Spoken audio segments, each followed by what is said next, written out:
17 বছর যুদ্ধ করে এই অবস্থায় একটি পরিবর্তন হয়েছে বাংলাদেশে। স্বাগত জানাচ্ছি।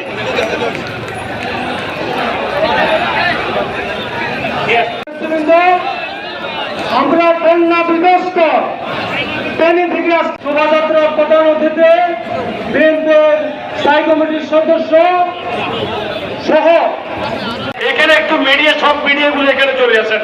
এই এখানে জায়গা করে দেওয়ার জন্য প্লিজ আপনারা, আমরা এই চট্টগ্রাম থেকে চালু করতে চাই, যত বড় নেতা হবে হোক, কোন নেতার পক্ষে স্লোগান নেই, শুধুমাত্র শহীদ রাষ্ট্রপতি জিয়া রহমান থাকবে এবং আগামী দিনেও ফেনী জেলা বিএনপি যে কোনো সংস্কার পরিবর্তনে কেন্দ্রীয় বিএনপি তারেক রহমান, খালেদা জিয়া, দেশনেত্রী শহীদ রাষ্ট্রপতি জিয়া রহমানের চেয়ে বড় কেউ নেই। আমাদের নেত্রী দেশনেত্রী বেগম খালেদা জিয়া।